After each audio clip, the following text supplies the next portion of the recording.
নমস্কাৰ সকলোকে। আজি এখন বিশাল সভাত মীৰা বাইদেৱে পতক তুলিলে হিমন্তক। মুখ্যমন্ত্ৰী মুখ ঠেকাচা খালে মীৰা বাইদেউৰ উগ্ৰ মূৰ্তি ৰূপ দেখি।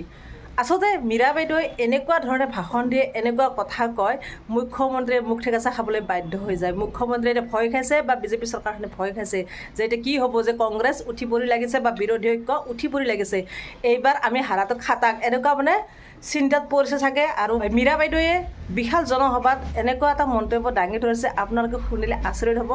আৰু উঠিব দেখোন, এতিয়া মীৰা বাইদেউ গুৱাহাটীত যদিকে প্ৰাৰ্থী হিচাপে উঠিছে, প্ৰচাৰ অভিযান চলাই আছে আৰু য'তে ত'তে মানে মিটিংবিলাক হৈ আছে। আৰু মিটিংবিলাকত সেই প্ৰচাৰত আমি গম পাই আছোঁ, ভাষণত এনেকুৱা উদান্ত ভাষণ দিয়ে।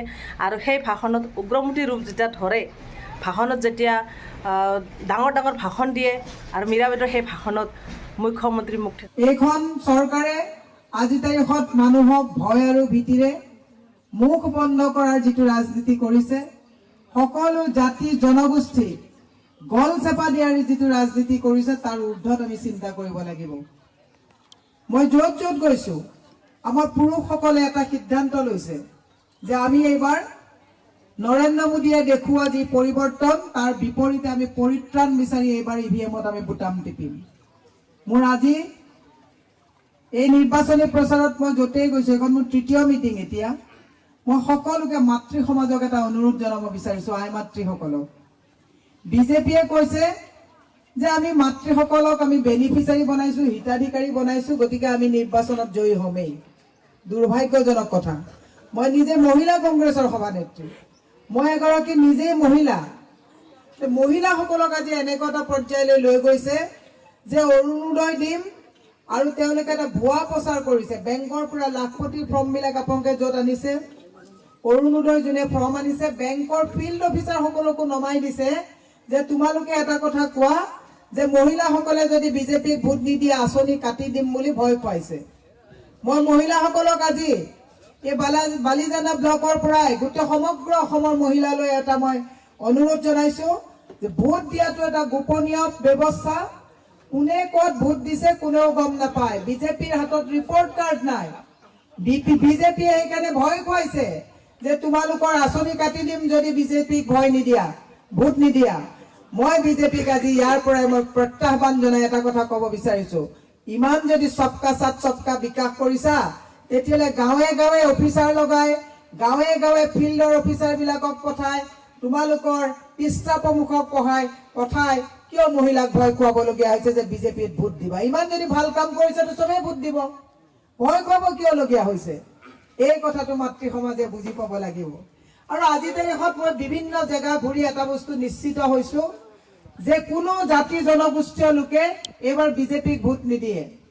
জাতি জনগোষ্ঠীক এফালৰ পৰা তেওঁলোকে গল চেপা দি আহিছে। এওঁলোকে ভাবে যে নিৰ্বাচনৰ আগত খানা দিম, ভোট পাই যাম। এইবাৰ আমি সজোৰে একদম পুৰা কঁকালত টঙালি বান্ধিছো, বহুত ঠগিলা। আৰু ৰামঠগন মানে মাৰিব নোৱাৰে। সহজ সৰল জনগোষ্ঠীয় নেতাসকলক যিটো ৰামঠগন দিছে, তাৰ ঊৰ্ধত আমি চিন্তা কৰিব লাগিব।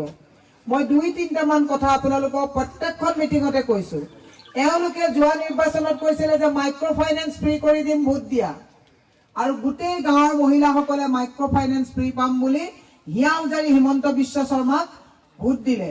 আৰু মাইক্ৰ' ফাইনেন্সৰ নামত তেওঁলোকে লোন ফ্ৰী পোৱাটো দূৰৰে কথা, যিসকলক ২-৪ সকলক ফ্ৰী কৰি দিলে, তেওঁলোকে যেতিয়া মাইক্ৰ' ফাইনেন্সৰ বেংকত চহী কৰিলে যে আমি মাফ লৈছো, বেংকৰ সেই ফৰ্মখনত লিখি আহিবলগীয়া হ'ল যে ভৱিষ্যতে যিকোনো কাৰণত আপদে বিপদে তেওঁলোকে লোন নলওঁ বুলি তাত এখন চাইন কৰি থৈ আহিবলগীয়া হ'ল। আমাৰ মাতৃসকলে তলকিবই নোৱাৰিলে।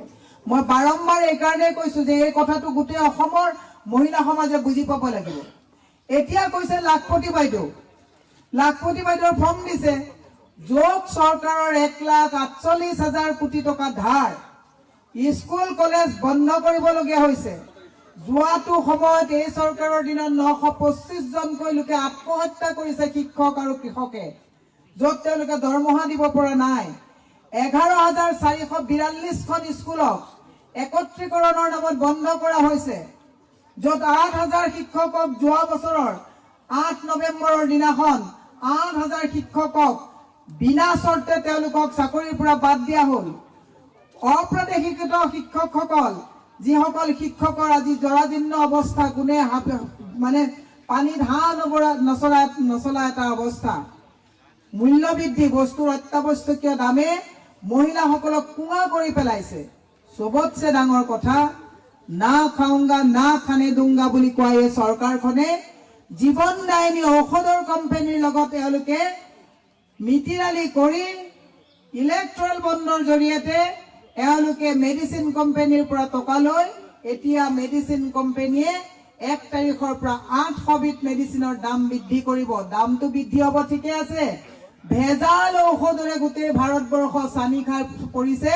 কাৰণ মেডিচিন কোম্পানী বিলাকে ডনেশ্যন দিয়াৰ কাৰণে তেওঁলোকে কি কৰিবলগীয়া হৈছে, সেই ডনেশ্যন বিলাক কম্পেনচেট কৰিবলৈ যাওঁতে তেওঁলোকে ভেজাল ঔষধ বনাবলগীয়া হৈছে, য'ত আমি আজি তাৰিখত বেমাৰত পৰিলে চিকিৎসা কৰাটোতো দূৰৰে কথা, ভেজাল ঔষধ খাই আমি আজি তাৰিখত বাচিম নে নাবাচিম সেই কথাটো চিন্তা নকৰা এইখন চৰকাৰক আমি এইবাৰ প্ৰত্যাহ্বান সন্মুখত আছে, আমি এইবাৰ সলনি কৰিব লাগিব। মই আই মাতৃসকলক কৈছো যে আপোনালোকে যিটো হিতাধিকাৰীৰ কথা কয়, যিবিলাক হিতাধিকাৰীৰ কথা কয় আই মাতৃসকলক তেওঁলোকে ভোটাধিকাৰ হিচাপ বিচাৰিছে, তাৰ ঊৰ্ধত কাম কৰিব লাগিব। আমাৰ এই সমষ্টিত যথেষ্ট গাৰো সম্প্ৰদায়ৰ লোক আছে। মই যিমানখিনি জানো অতি চিজিল, ডিচিপ্লিন, খুব সুন্দৰভাৱে থকা গাৰো জনগোষ্ঠীয় যিসকল লোক আছে, সম্প্ৰদায়ৰ লোক আছে, আপোনালোকৰ ডেভেলপমেণ্ট কাউন্সিলৰ গঠন কৰাৰ বাবে আমি যদি মই MP হৈ জিকি আহোঁ, আপোনালোকৰ কমিউনিটি ডেভেলপমেণ্টৰ কাৰণে মই যথোপূৰ্ণাস্ত মোৰ চেষ্টা চলাম। এগৰাকী সাংসদৰ কাম কেৱল কমিউনিটি হল বনোৱা নহয়, এগৰাকী সাংসদৰ কাম কেৰম বৰ্ড খেলত পইচা দিয়াটো নহয়, এগৰাকী সাংসদৰ কাম হৈছে জাতীয় সমস্যা, জনগোষ্ঠীয় সমস্যা, যিসকল জনগোষ্ঠী আছে তেওঁলোকৰ যিবিলাক সাংস্কৃতিক কথা তাক মেইনটেইন কৰা, যাতে জনগোষ্ঠীয় সমস্যাবিলাক যাতে আমি আপোনালোকৰ জনগোষ্ঠীয় ভাষা সংস্কৃতিক ৰক্ষা কৰা, এইবিলাক হৈছে সংসদত সজোৰে মাত মাতি কাম কৰাটো হৈছে এজন সাংসদৰ কাম।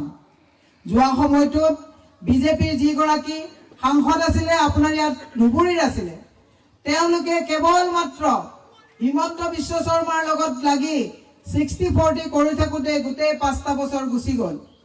আমাৰ গুৱাহাটীৰ যিগৰাকী সাংসদ আছিলে বিজেপিৰ, তেওঁতো এইবিলাক গাঁৱলৈ নাহে অভিযান, আৰু এতিয়াও যিসকল তেওঁলোকে প্ৰাৰ্থী দিছে, হাত তালি মৰা প্ৰাৰ্থী, এওঁলোকে গৈ সদনত নৰেন্দ্ৰ মোদীৰ আগত এওঁলোকে কেতিয়াও মাত মাতিব নোৱাৰে। এওঁলোকক যদি সোধে যে আপোনালোকে সংসদত গৈ কি কৰিব, এওঁলোকে এটাই কথা কয় যে তৃতীয়বাৰৰ কাৰণে নৰেন্দ্ৰ মোদী প্ৰাইম মিনিষ্টাৰ বনাওক আৰু তেওঁ মন কি বাত ক'ব, ৰেডিঅ' খুলি খুলি শুনক। সেইটো কাৰণে আমি সংসদ হ'ব বিচৰা নাই। মই সকলোকে এটা কথা কৈছো, 7 তাৰিখৰ দিনাখন, 7 মে' দিনাখন আমাৰ যিটো নিৰ্বাচন হ'ব, এই নিৰ্বাচন কংগ্ৰেছৰ কেৱল নিৰ্বাচন নহয়, এই নিৰ্বাচন কেৱল মীৰা বৰঠাকুৰৰ নিৰ্বাচন নহয়, এই নিৰ্বাচন প্ৰতিজন নাগৰিকৰ বাবে সন্মুখত আহি থকা প্ৰত্যাহ্বান নেওচি যোৱাৰ এক নিৰ্বাচন। এই নিৰ্বাচনত যদি এইবাৰ শুদ্ধ সিদ্ধান্ত আপোনালোকে নলয়, ধাৰৰ পইচাৰে ধাৰ লগাই প্ৰত্যেকজন মানুহক যিটো অৰ্থনৈতিকভাৱে কুঙা কৰিছে, মাত মাতিব নোৱাৰাকৈ সকলোকে তেওঁলোকে কেৱল হিতাধিকাৰী বনোৱাৰ যি তেওঁলোকে মেৰ পাছত আমাক আবদ্ধ কৰিছে, এওঁলোকে এটা কবিতা লিখিলে মানুহক জেলত ভৰায়, এওঁলোকে এটাই কাম খুব ভালকে কৰিছে, হিন্দু মুছলিম জাতি জনগোষ্ঠীৰ মাজত বিভেদ আনাৰ যিবিলাক ৰাজনীতি কৰিছে তাৰ ঊৰ্ধত আমি কাম কৰিব লাগিব। এইকাৰণে মই বেছি দীঘলীয়া নকৰি এটাই কথা ক'ব বিচাৰিছো, আমাৰ নেতা ৰাহুল গান্ধী ডাঙৰীয়া, মল্লিকাৰ্জুন খাৰ্গে ডাঙৰীয়াৰ নেতৃত্বত 5টা ন্যায়ৰ বিষয়ে গোটেই ভাৰতবৰ্ষতে তেওঁলোকে আজি 2 বছৰ ভাৰত জোড়ো যাত্ৰা, ভাৰত জোড়ো ন্যায় যাত্ৰাৰ জৰিয়তে যুৱসকলৰ সংস্থাপনৰ ক্ষেত্ৰত, মহিলাসকলক কম দামত বস্তু দিয়াৰ ক্ষেত্ৰত, কৃষকসকলে ন্যায় পোৱাৰ ক্ষেত্ৰত, আমাৰ যিবিলাক মহিলা ন্যায়, যুৱ ন্যায়, কৃষক ন্যায় আৰু ভাগিদাৰী ন্যায়, যিটো মানে পঞ্চায়তৰ পৰা বিধানসভাৰ পৰা সংসদলৈ মহিলাৰ যাতে অংশীদাৰিত্ব থাকে এই কথাবিলাকত গুৰুত্ব দিয়া হৈছে। বৰ্তমান 42% যুৱকৰ হাতত চাকৰি নাই। তেওঁলোকে 2 কোটিকৈ চাকৰি দিম বুলি কৈছিলে, 15 লাখকৈ টকা একাউণ্টত ভৰাম বুলি কৈছিলে, 16 মাহত বিদেশীকে দিম বুলি কৈ এতিয়া কা আনিলে। মই এটা কথা ক'ব বিচাৰিছো, আমাৰ যিসকল জনগোষ্ঠীয় লোক আছে, মাটিৰ পট্টাক লৈ তেওঁলোকৰ যিবিলাক সমস্যা আছে, এই সমস্যাক তেওঁলোকে সমস্যা হিচাপে ৰাখি তেওঁলোকে এতিয়া ঘৰিয়ালৰ চকুৰ পানী টুকিছে যে বিদেশৰ বহিৰাজ্যৰ পৰা মানুহ আনি পেলাই ইয়াত সংস্থাপন দিব। দুৰ্ভাগ্যজনক কথা। আমি সেইকাৰণে ক'ব বিচাৰিছো, যদি আপোনালোকে আমাৰ দৰে কৰ্মীক সংসদলৈ পঠিয়াই সকলো অসমৰ জাতীয় সমস্যা, জনগোষ্ঠীয় যিবিলাক সমস্যা, ভাষা সংস্কৃতিৰ সমস্যা, এই সমস্যাবিলাক সংসদত সজোৰে মাত মাতিবৰ কাৰণে আমি প্ৰতিশ্ৰুতিবদ্ধ। মই দুটামান কথা কেৱল মই যিহেতুকে গোটেই কথাখিনি মহিলা কংগ্ৰেছৰ সভানেত্ৰী হিচাপে মই বহু ছাত্ৰ পৰ হ'লে নহ'ব যে মই কেৱল গুৱাহাটী কেন্দ্ৰিক কথাখিনি ক'লেই নহ'ব। মই দুটামান কথা ইয়াত কৈ যাব লাগিব। যোৱা কোভিডৰ সময়ত আমি যেতিয়া ভিতৰত সোমাই থাকিলো, আমি গম নোপোৱাকৈ 12খনকৈ ট্ৰেইন, যাত্ৰীবাহী ট্ৰেইন আমাৰ অসমৰ বন্ধ কৰি দিয়া হ'ল। আৰু যাত্ৰীসকলৰ কি সমস্যা, ক্ষুদ্ৰ ব্যৱসায়ীসকলৰ যিবিলাক সমস্যা, পদপথৰ ব্যৱসায়ীসকলৰ যিবিলাক সমস্যা, আজি পৰ্যটনৰ ক্ষেত্ৰত জড়িত হৈ থকা যিবিলাক গাড়ী চালকৰ যিবিলাক সমস্যা, গুৱাহাটীত চিটি বাছৰ যিবিলাক মালিক সন্থাৰ সমস্যা, ওলা উবেৰ যিমানবিলাক আছে, প্ৰত্যেকৰ যিবিলাক সমস্যা, এই সমস্যাবিলাক আমি সজোৰে মাত মাতিব লাগিব। খোৱাপানীৰ বিশুদ্ধ খোৱাপানীৰ সমস্যা যে কেৱল গুৱাহাটীত আছে এনেকুৱা নহয়, প্ৰতিটো অঞ্চলত, গাঁও অঞ্চললৈকে সকলোতে বিশুদ্ধ খোৱাপানীৰ ব্যৱস্থা নাই। বাকীখিনি কথা আছে। গতিকে মই আপোনালোকক আহ্বান জনাইছো, অহা 7 মে তাৰিখে হাতৰ চিনত ভোট দি আপোনালোকে আমাক সংসদলৈ পঠাবৰ কাৰণে আশীৰ্বাদ দিব বুলি মই আশা ৰাখিছো। আৰু মই যদি জিকি আহোঁ, পুনৰবাৰ কৈছো, ৰাভা, গাৰো, আমাৰ যিবিলাক সম্প্ৰদায় ইয়াত আছে, বড়ো, মিচিং, কাৰ্বি, যিকেইসকল আছে, কাৰ্বি ইমান নাই আমাৰ ইয়াতে, চাহ জনগোষ্ঠী, সকলোকে লৈ মই আপোনালোকৰ জাতীয় সমস্যাবিলাকক লৈ পেলাই সজোৰে মাত মাতিম বুলি মই আপোনালোকৰ ওচৰত প্ৰতিশ্ৰুতি দিছো। আৰু হিন্দু মুছলমান যিবিলাক বিভেদৰ ৰাজনীতি কৰিছে, তাৰ ঊৰ্ধত এক সমন্বয় ৰাজনীতি প্ৰতিষ্ঠা কৰাৰ ক্ষেত্ৰত মই প্ৰতিশ্ৰুতিবদ্ধ বুলি আপোনালোকক মই প্ৰতিশ্ৰুতি দিছো। শেষত কৈছো যে মই যদি জয়ী হৈ যাওঁ, আপোনালোকে প্ৰতিটো বিপদত মোক আপোনালোকে আজি যেনেকৈ পাইছে তেনেকৈ পাব। সাংসদক বিচাৰি গুৱাহাটীলৈ তেল খৰচ কৰি যাব নালাগে। মই যদি জয়ী হৈ আহোঁ, মই ৰাইজৰ মাজত নিজেই আপোনালোকৰ ওচৰত উপস্থিত হ'ম বুলি প্ৰতিশ্ৰুতি দি আপোনালোকৰ সুস্বাস্থ্য আৰু দীৰ্ঘায়ু কামনা কৰিছো। লগত আমাৰ বিধায়ক মহোদয় আছে। আমাৰ এইটো সমষ্টিত 3জন বিধায়ক মিলিত হৈছে মোৰ এই এৰিয়াকেইটাত। আপোনাৰ লক্ষীপুৰ, খাৰমোজা, বালিজানা, ইয়াতে আমাৰ 3জন বিধায়কৰ অংশ সোমাই আছে। আলম ডাঙৰীয়া, মণ্ডল ডাঙৰীয়া, মোল্লা ডাঙৰীয়া, সকলোৰে ইয়াত এটা এটা পাৰ্ট সোমাইছে।